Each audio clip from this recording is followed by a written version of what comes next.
Where do you go in Death Stranding 2? In the world of video games, a hot topic right now is the releases of Death Stranding 2. Players are eager to know where they will be traveling in this highly anticipated sequel. Just yesterday, new details emerged about the regions players will explore. If you are curious about the locations and what they offer, you are in the right spot. In Death Stranding 2, players primarily travel across two main regions, Australia and Mexico. Each area features unique locations and gameplay opportunities. Let's start with Australia. This region hosts all the mines and tracklayers, which are essential for resource gathering and infrastructure development. There are 8 mines scattered throughout Australia. Players can gather vital resources from these locations. These resources are necessary for crafting items and repairing equipment. The 32 tracklayers found in Australia play a critical role in building and maintaining the monorail system. This system is a major mode of transportation in the game. Players will often visit distribution centers in Australia. One key location is the C1 South Distribution Center.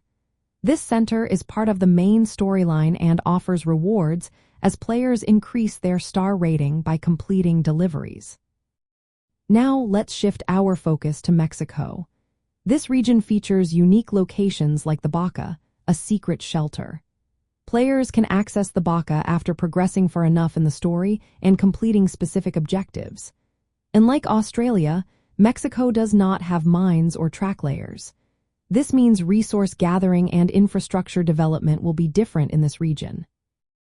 Players can earn bandwidth in Mexico by increasing their connection levels with facilities like the C1 South Distribution Center. This allows for the construction of more structures in Mexico. Another notable location is the Inventor. Players can reach this area by following the beach until opposite an island. Overall, players will move between Australia and Mexico to complete orders, gather resources, and build infrastructure. The gameplay involves strategic travel to mines and tracklayers in Australia for resource management. Meanwhile, Mexico offers unique shelters and opportunities to expand the network and gain rewards. As you get ready to dive into Death Stranding 2, knowing where to go will certainly enhance your experience.